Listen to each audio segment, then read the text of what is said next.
ஆமா.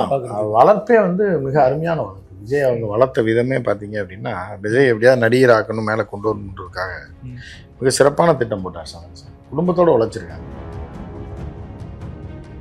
தாயும் மகனும் சேர்ந்து ஒரு கேவலமான ஒரு பாட்டை பாடியிருக்காங்க அப்படின்னா, அது என்னவா இருந்தாலும் அப்படி பாட முடியாது. பாடியிருக்காங்கன்னா அது இந்த குடும்பத்தில் மட்டும்தான். கல்யாணத்துக்கு போனா தப்பான்னு நீங்க கேட்குறீங்க. கல்யாணத்துக்கு யாரோட போனா அப்படின்ட்டு ஒரு விஷயம். ஒருத்தன் போறான்னு வச்சுக்கோங்க, யாரோட போனான்னு வச்சுக்கோங்க. இது ட்ரம்ப் பாணி தான் விஜய் பண்ணது. ஊரே பேசுறீங்க, ஆமா இப்ப என்னண்டா வந்துட்டோம், 2 பேரும் புருஷன் முன்னாடி தான் என்ன இப்போ முழுக்க முழுக்க நீ வரையா இல்லையா, ஊரே பேசிடுச்சு, நீ ஏன் பயப்படுற, இரு நான் பொண்ணு மாதிரி வரேன்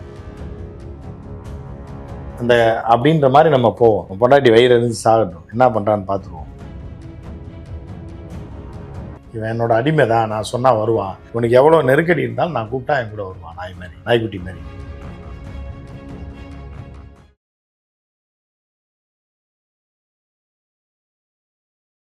தமிழகத்தின் பல எம்பி எம்எல்ஏக்களின் வெற்றிக்கு வித்திட்ட கிங் 360 தேர்தல் வியூக சாப்ட்வேர் 2026 புதிய வாக்காளர்களின் அப்டேட் விவரங்களுடன் உங்கள் தொகுதியில் உங்கள் வெற்றிக்கு வித்திடுகிறது. உங்கள் வாக்காளர்கள் தொகுதி, பூத், ஆண், பெண், வயது என பல வகைகளில் ஒரே நொடியில் உங்கள் விரல் நுனியில் bulk WhatsApp, bulk voice call, viral தேர்தல் பிரச்சாரங்கள், ட்ரெண்டிங் செய்திகள் என கிங் 360 தேர்தல் வியூக பணிகள் குறித்த விவரங்களுக்கு உடனடியாக இணைந்திடுங்கள். உலக தமிழர்களுக்கு வணக்கம். இது கிங் டிவி. இன்றைய நிகழ்வில் நம்மோடு அரசியல் விமர்சகர் பத்திரிகையாளருமான திருமாவதி அவர்கள் நிகழ்வு இணைகிறார்கள். சார் வணக்கம். சார் வணக்கம். ஒரு திருமணத்துக்கு போனது தவறா? தாவேகா தலைவர் விஜய் நடிகையோட திருமணத்துக்கு போனது தவறா? இதை வச்சுட்டு ஊபிஸ் எல்லாம் இணையத்துல கதறணுமான்னு கேட்கறாங்களே, அது நியாயம் இருக்கா இல்லையா? அதான் ஒரு படத்துல வந்து செந்தில் வருவாப்புல, கவுண்டமணி நின்றுருப்பாங்க. கவுண்டமணி பொண்டாட்டி தான் யாரு, கோவை சர்லா. அப்பதான் ஒரே கூட்டமா இருக்கும், கோவை சர்லா போட்டு குமுறிக்கிட்டு இருப்பாப்புல, யாரை செந்தில போட்டு அடிச்சுன்னு, ஏண்டி அவனை போட்டு சின்ன குழந்தை பையனை போட்டு அடிக்கிறேன்னு வேகமா சைக்கிள்ல வருவாப்புல. அவன் என்ன பண்ணா தெரியுமா, என்ன பண்ணா, ஆனா நான் சொல்றேனே அப்படின்னு சொல்றான், நீங்க எவ்வளவு நல்லவர்னு. சரி சரி சொல்லு, ஊரே சிரிக்கும். நீ உங்களை மாதிரி உங்க பொண்டாட்டி இல்லைன்னு தெரிஞ்சதான் சொல்லு, மேலே சொல்லு. ஆனால் பூவும் அல்வா வாங்கி கொடுத்தா பொண்டாட்டி வந்துடுவாங்கன்னு சொன்னீங்க, அன்னைக்கு கூட சொன்னீங்களே நான். ஆமாம், நான் பூவும் அல்வா வாங்கி கொடுத்தேன், வரமாட்டாங்கண்ணே, புரியுதா? அப்போதான் கவுண்டர் பண்ணி பார்ப்பேன்டா நாயே. பூ வாங்கி, அதாவது இந்த அடிப்படை அறிவே புரியாதவங்க தான் இந்த தற்குறிகள், புரியுதா உங்களுக்கு? பூவும் அல்வா வாங்கி கொடுத்தா ஏன் பொண்டாட்டி வருவான்னு சொல்லலாம். இவன் போய் பூ அல்வாங்கன்ட்டு உங்க பொண்டாட்டி என்னென்ன வரலன்னு சொல்லி கவுண்டர் பண்ணிட்டு போய் கேட்கும்போது அப்ப எவ்வளவு பெரிய தற்குறியா இருப்பாங்க பாருங்க. பாவம் அப்பாவி தான் செந்தில், அந்த கேரக்டர் சொல்லுங்க, புரியுதா அவனுக்கு? இதே மாதிரிதான் கல்யாணத்துக்கு போனா தப்பான்னு நீங்க கேக்குறீங்க. கல்யாணத்துக்கு யாரோட போனா அப்படின்ற ஒரு விஷயம். ஒருத்தன் போறான்னு வச்சுக்கோங்க, யாரோட போனான்னு வச்சுக்கோங்க, நல்லா பட்டு வேஷ்டி சட்டையெல்லாம் கட்டி பொண்ணு மாதிரி சிங்காரிச்சு ஒரு பொண்ணு வருது, 2 பேர் வராங்க, எல்லாம் வரவேற்கிறாங்க, வாங்க வாங்கன்றாங்க, தம்பதி சமேதரா 2 பேர் போறாங்க. நான் விஜய சொல்லல, 2 பேரும் ஒரு கல்யாணத்துக்கு போறாங்க. போகும்போது பாத்தீங்க அப்படின்னா அங்க வந்து 3வது வீட்டுக்காரன் வரான், அந்த தெருவுல இருக்க வரான். அவன் மித்த எல்லா கல்யாணத்துல இருக்கோம், யாருக்குமே தெரியாது.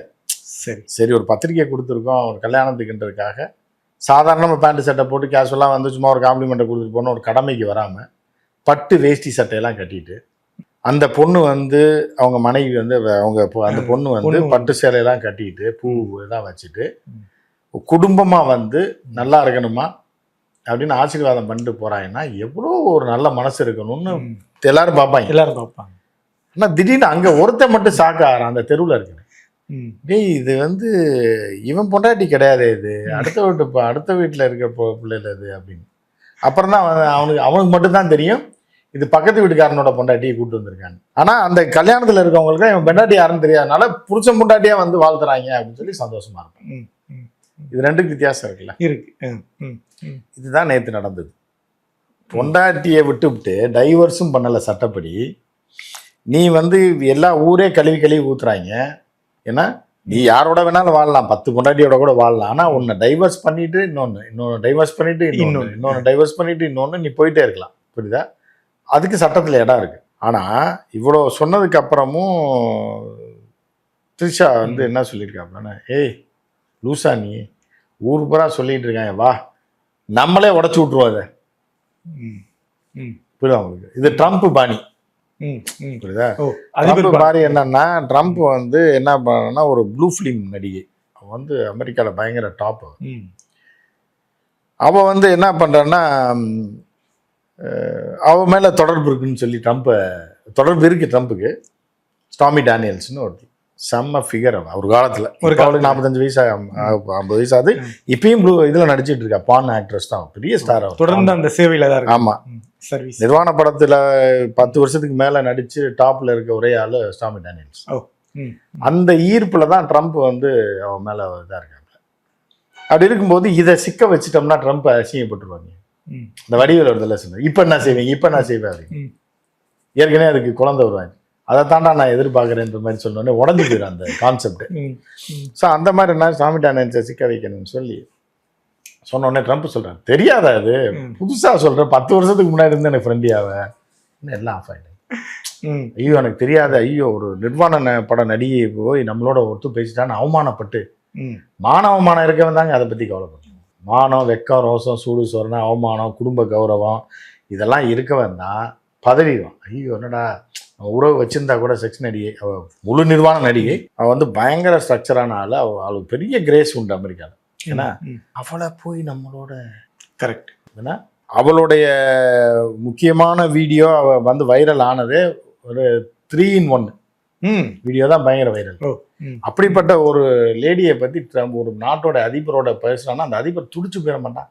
சரி நம்ம பண்ண கூட இருந்தோம், ஆனா கண்டுபிடிச்சிட்டாங்களே, அவமானமா போயிருமே வெளியே தெரிஞ்சா அப்படிலாம் சொல்ல. ட்ரம்ப் ஒரே வார்த்தை சொன்னேன், ஐயோ இது இப்பதான் உனக்கு தெரியுமா, 10 வருஷத்துக்கு முன்னாடி எனக்கு ஃப்ரெண்டியா, அவங்க 3-in-1 இவரு கொம்பு சுத்தி இருக்காரா இல்ல, ஆனா இவர் தனியா சுத்தி இருக்காரு. ஆனா வந்து இவர் என்ன சொல்றாருன்னா, ஒத்துக்கிட்டு இப்பதான் உனக்கு தெரியுமா லூஸ் போடா அப்படின்னு இதைத்தான் ராத்திரி பூரா உட்காந்து ஒட்டிட்டு இருந்தீங்கன்னா உதச்சு விட்டாப்ல. அந்த பிரச்சனையே வெளியே வராம போச்சு. குற்றச்சாட்டு சொன்னா பாருங்க, அவன் அவமானப்பட்டு செத்துட்டான், இப்படி ஒரு மானம் கட்டவனா இருக்கான்னு. அந்த கதை தான் இது. இது ட்ரம்ப் பாணி தான் விஜய் பண்ணது. ஊரே பேசுறீங்க, ஆமா இப்ப என்னண்டா வந்துட்டோம் 2 பேரும் புருஷன் பொண்டாட்டி தான், என்ன இப்போ இல்ல அவங்க திரைத்துறையில் ஒன்றாக நடித்த நடிகை அப்படின்றாங்க. அப்ப அதான் இப்ப நயன்தாரா தான் கூட நடிச்சாப்ல. இன்னும் எத்தனையோ நடிகைகள் கல்யாணம் ஆகல, அவங்கள கூப்பிட்டு போயிருக்கலாம் கல்யாணத்துக்கு. புரியுதா அவங்களுக்கு? எத்தனையோ நடிகைகள் இருக்காங்க, அவங்கள கூப்பிட்டு போயிருக்கலாம். அம்மாவா நடிச்ச கேஆர் விஜய் அவங்களாம் இருக்காங்க. அவங்க அம்மா வாங்கம்மா ஒய்ஃப் ஊருக்கு போயிருக்காங்கம்மா, நீங்கள் நானும் ஒரு தாய் மகனா போயிட்டு வரலான்னு கூப்பிட்டுருக்கலாம். இல்லை இன்னொரு ஒன்று இருக்கு, அதை இப்போ அதே லைனில் தான் இருக்கு, இவர் வாங்கி கொடுத்த வீட்டில் தான், அதை கூப்பிட்டு போயிருக்கலாம். அப்படி இல்லாமல் இப்போ எங்கே சர்ச்சை எழுதோ, யார் மனைவி யாரை குற்றம் சாட்டுறாங்களோ அதையே கூட்டிட்டு நீ போனேன்னா அப்போ ஆணித்தரமாக அவள் கண்ட்ரோலில் தான் நீ இருக்கேன்னு அர்த்தம். என்னோட முழுக்க நீ வரையா இல்லையா, ஊரே பேசிடுச்சு, நீ ஏன் பயப்படுற, இரு நான் பொண்ணு மாதிரி வரேன், ட்ரெஸ் பண்ணிட்டு மணப்பெண் மாதிரி வரேன், நீ மகன் மாதிரி வா. அந்த கல்யாணம் கிடையாது, இன்னைக்கு தான் நமக்கு கல்யாணம் அந்த அப்படின்ற மாதிரி நம்ம போவோம். பொண்டாட்டி வயிறு எரிஞ்சு சாகட்டும், என்ன பண்றான்னு பார்த்துருவோம் அப்படின்ற மாதிரி வந்ததாகத்தான் சொல்றாங்க. நம்ம சொல்லலை, இது எல்லாமே வந்து அங்க கூட இருக்கவங்க சொன்னதுதான் நம்ம சொல்லணும். இல்ல மறுபடியும் கூட அவங்க என்ன சொல்றாங்கன்னா, அவருக்கு பிடிச்ச குந்தவியோட அவர் பொங்க வைக்கிறதுல என்ன தப்புன்றாங்க. அது நமக்கு என்ன வைத்திருச்சுன்னு கேக்குறாங்க. அவரே மேடையில குந்தவின்றாரு. அப்புறம் அதாவது இதை வந்து ஜட்ஜிட்ட போய் சொல்ல முடியுமா, எனக்கு பிடிச்சிருக்கு என் பொண்டாட்டி டைவர்ஸ் பண்ணாமே இன்னொரு பொண்ணோட வாழ்ந்துட்டுருக்குன்னு சொல்ல முடியும்? சட்டப்படி சொல்ல முடியாது. நீ வெளியில வேணா சொல்லலாம், இல்லை சட்டப்படி செல்லாது, வாய்ப்பு இல்லை. ஆனா நேற்று இரவு அது அழகா மீம்ஸ்ல கிரியேட் பண்ணிட்டு ரொம்ப அழகா இறங்குறது, அதை ஒரு கொண்டாட்டமா மாத்தி கொண்டாடிட்டு இருக்காங்க. தாவேக்கால இருக்கவும் கொண்டாடுறாங்க, அவங்க தான் கொண்டாடுவாங்க. அவங்க இதே கொண்டாடுவாங்க. திருப்பி இந்த இப்போ நடிகை வந்து இவரை விட்டு பிரிஞ்சுட்டு அவளை கேவலமா பேசுவாங்க. யார்கிட்ட படுத்த, என்ன பண்ண, எத்தனை பேர்ட்ட படுத்த எனக்கு தெரியும், ரொம்ப அசிங்கமா போவாங்க. த்ரிஷாவுக்கு நிலைமை இருக்கு எல்லாருக்குமே. விஜயை வந்து எதிர்க்கிற எல்லாருக்குமே இதுதான் நிலைமை. விஜயை ஆதரிச்சு கூட சுத்தினாங்கன்னா அவங்கள பத்தி பாராட்டி மீன் சொல்லுவாங்க, இல்லைன்னா அவ வந்து மோசமான ஆகும். இப்ப மறுபடியும் சங்கீதா சேர்ந்தா திட்டினதெல்லாம் வாபஸ் வாங்க. ஆமா, அந்நியார் திருந்தி விட்டார், அண்ணனை பற்றிய எல்லா உண்மைகளும் தெரிந்து விட்டது, இவ்வளவு நல்லவரா என்று மனம் திருந்தி வந்து சேர்ந்திருக்கிறார், எங்க அந்நியாரிடம் ஆசி பெறுவோம் அப்படின்னு அவனை கூட. அவ தான் அந்த நடிகை தான் கேவலமானவ, அவளுக்கு ஏழைக்கவே 4 பேரோட உறவு வச்சிருந்தா, 5ஆவதா எங்க அண்ணனை ஏமாத்தி கல்யாணத்துக்குலாம் கூப்பிட்டு போனான் அந்த நடிகை அப்படின்னு அப்படி மீன் சொல்றேன். அது எல்லாமே அந்த இப்ப இந்த புகைப்படத்தை பாக்குறப்ப SAC உடைய மனசு எப்படி இருக்கும்? சந்தோஷமா சோபனா எஸ்ஏசி. ஆமாம், பையன் தனியாக இருக்காருன்னு வருத்தப்பட்டுருந்தாங்க சோபனா வந்துட்டு எஸ்எஸ்சி. இப்போ அந்த துணையோடு சேர்ந்து ஒரு கல்யாணத்துக்கு போகிறாருங்கும் போது அவங்களுக்கு ரொம்ப பூரிப்பாகவும் ஆனந்தமாகவும் இருக்கும். இந்த அண்ணாமலை படத்துல ஒரு வசனம் வரும் இல்லைன்னா, பெத்தா இப்படி ஒரு பிள்ளைய பெத்துக்கணும். அதுக்கு ஏற்கனவே ஆக்டா இருப்பார். கரெக்டா இது எஸ்எஸ்சிக்கு ஏற்கனவே தெரியும். பிள்ளை தான் பெற்று அது எங்கே இருந்தாலும் நல்லா இருக்கும். சில பேர் இப்போ கொண்டு போய் எல்லாம் பேரண்ட்ஸ்லாம் அனாசிரமத்தில் சேர்த்து விட்டாங்கன்னா அவங்க என்ன சொல்லுவாங்க, என் பையன் நல்லவன் தான், நல்லா இருக்கட்டும் பிள்ளை குட்டியோட, எனக்கு மாதம் பணம் கொடுத்துட்றான், சாப்பாடு போட்டுறான் அனாசிரமத்தில், போங்க பையன் நல்லா இருக்கட்டும் அவ்வளோதான் அப்படின்ற மாதிரி சில பேர் இருப்பாங்க. சில பேர் இந்த நாசமாக போனவனை பெற்றதுக்கு நம்மளை கொண்டு வந்து அனாசிரமத்தில் சேர்த்து விட்டா அவன் நாசமாக போயிடுவான், இவன் இதுக்கு மேலே விளங்க மாட்டான்னு சொல்கிற பேரண்ட்ஸும் இருக்காங்க. சரி, இதில் எந்த ரகம்ன்றது நீங்களே முடிவு. கிட்டத்தட்ட இதெல்லாம் தாண்டி திமுக தான் இது இருக்கு காரணமா இருக்குமோ அப்படின்னு கிளப்பி விடுறாங்க. எல்லாத்துக்கும் அதான் சொன்னேன், விஜய் பிறந்தது கூட திமுக தான் காரணம் அப்படின்னு நம்ம ஏற்கனவே பேசிடுறோம். ஏன்னா அந்த காலகட்டத்தில் வந்து அரிசி விலை குறைஞ்சதுனாலையும் இல்லைன்னா எஸ்எஸ்சி வேலை கிடைக்காம வேற இடத்துக்கு வேலைக்கு போயிருந்தாருன்னா வேற பெண்ணை கல்யாணம் பண்ணிப்பார், விஜய் பிறந்திருக்க மாட்டார். அதுக்கு தான் நான் சொல்றேன். அதனால அங்கே அரிசி பஞ்சம்லாம் தீர்ந்து திமுக ஆட்சிக்கு வந்ததுக்கப்புறம் அப்படியே இப்போ அரிசிலாம் படி அரிசி இதெல்லாம் போட்டதுனால எஸ்ஐசி இங்கே குளத்து வேலையெல்லாம் பார்த்துருக்காரு. திரும்ப அவரே பேட்டியில் சொன்ன, நான் சொல்லலை, அவர் சொல்லியிருக்காரு, நான் சில நாள் கொத்தனார் சித்தாள் வேலையெல்லாம் பார்த்துருக்கேன், சித்தாள்களோட வேலை பார்த்துருக்காரு. ஆமாம் அப்படின்னு அவரே சொல்லியிருக்காரு. அது மாதிரி அப்புறம் டைரக்டர் ஆனதுக்கப்புறம் தான் கல்யாணம் பண்ணி இருந்திருக்காரு. இல்லைன்னா வேற எங்கே ஆந்திராவில் கல்லூரிக்கு எங்கேயா வேலைக்கு போயிருப்பார் திமுக இல்லைன்னா. அதனால விஜய் பிறப்புக்கு திமுக தான் காரணம்ன்றது தான்.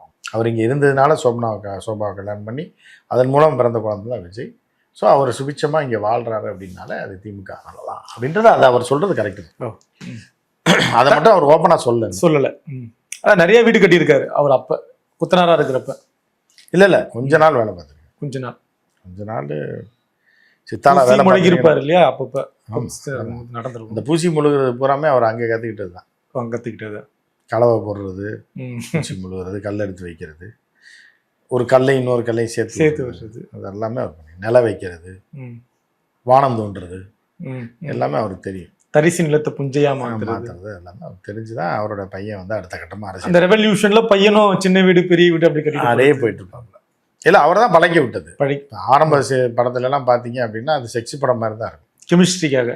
ஆமாம், அவங்க அம்மாவே பாட்டு பாடிப்பாங்க, தொட்டப்பட்டா ரொட்டு மேலே முட்டை போடுறட்டா பட்டுக்கல்ல, இப்படி எங்கேயுமே அந்த மாதிரியே இருந்தது. இந்த தாயும் ஒரு தாயும் மகனும் சேர்ந்து ஒரு கேவலமான ஒரு பாட்டை பாடியிருக்காங்க அப்படின்னா அது என்னவா இருந்தாலும் அப்படி பாட முடியாது. பாடியிருக்காங்கன்னா அது இந்த குடும்பத்தில் மட்டும்தான் அப்படின்னு நீ பழைய வரலாறு எடுத்து பார்த்தீங்கன்னா தெரியும். சோபா சந்திரசேகரும் விஜயும் சேர்ந்தே பாடியிருப்பாங்க. அந்த பாட்டுடைய அர்த்தங்கள்லாம் பார்த்தீங்கன்னா திருக்குறளை விட பயங்கரமாக இருக்கும். அவர் ஏன் இந்த கொள்கை தலைவர்கள் எல்லாம் தேர்ந்தெடுத்திருக்காருன்னா அதெல்லாம் அவருடைய வளர்ப்பு. அந்த மாதிரி இந்த தத்துவத்தின் அடிப்படையில் தான் அந்த பின்னாடி வந்து இவங்க திருவள்ளுவர், அவர் அந்த அம்மா ஒரு முன்மாதிரியான குடும்பமா இருக்காங்களோ. ஆமாம், வளர்ப்பே வந்து மிக அருமையான வளர்ப்பு. விஜய் அவங்க வளர்த்த விதமே பார்த்தீங்க அப்படின்னா விஜய் எப்படியாவது நடிகர் ஆக்கணும் மேலே கொண்டு வரணுன்றதுக்காக மிக சிறப்பான திட்டம் போட்டார் சந்திரசேகர். குடும்பத்தோடு உழைச்சிருக்காங்க. உழைச்சுதான் விஜய் இந்த நிலைமை கொண்டு வந்து விட்டுட்டு அவங்க ஆசிரமத்துக்கு போயிட்டாங்க. இப்போ சங்கீதா இல்லைன்னா நாங்கள் இருக்கோம் நான் உங்களுக்கு வாழ்க்கை கொடுக்குன்னு சொன்னேன், அவங்க நிலைமை என்ன வருது தங்கைக்கு? அதில் அதெல்லாம் ஈத்திர அது கேப்பில் கெடா வெட்டலாம் அப்படின்ற மாதிரி பார்த்தீங்க. அதெல்லாம் சீந்த கூட மாட்டாங்க. அந்த அளவுக்கு விஜய் இன்னும் கேவலமா போல. அங்க இருக்கோன்றதுக்காக யாரு கூட வேணாலும் போயிட முடியுமா? அதானே. அது இன்னும் அந்த அளவுக்கு போல. இப்போ இன்னொரு தரப்புல அப்படி என்ன அவரோட பாணியில குந்தவை கிட்ட என்ன சிறப்பு இருக்குன்னு விஜய் அது அவருக்கு தானே தெரியும்.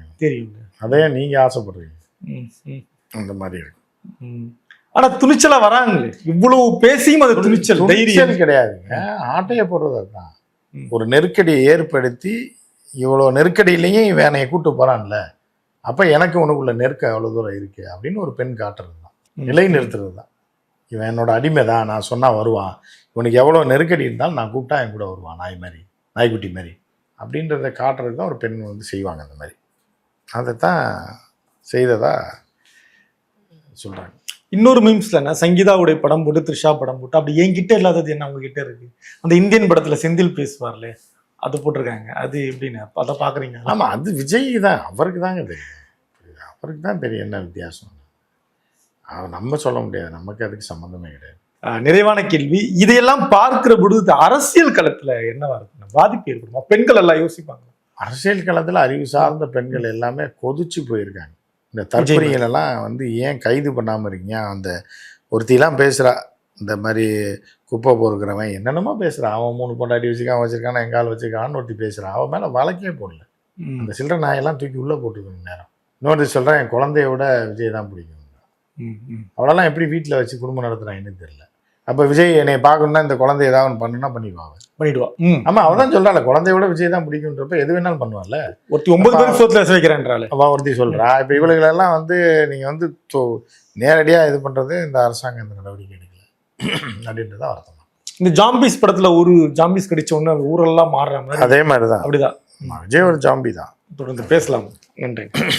தமிழகத்தின் பல எம்பி எம்எல்ஏக்களின் வெற்றிக்கு வித்திட்ட கிங் 360 தேர்தல் வியூக சாப்ட்வேர் 2026 புதிய வாக்காளர்களின் அப்டேட் விவரங்களுடன் உங்கள் தொகுதியில் உங்கள் வெற்றிக்கு வித்திடுகிறது. உங்கள் வாக்காளர்கள் தொகுதி, பூத், ஆண், பெண், வயது என பல வகைகளில் ஒரே நொடியில் உங்கள் விரல் நுனியில் bulk WhatsApp, bulk voice call, viral தேர்தல் பிரச்சாரங்கள், ட்ரெண்டிங் செய்திகள் என கிங் 360 தேர்தல் வியூக பணிகள் குறித்த விவரங்களுக்கு உடனடியாக இணைந்திடுங்கள்.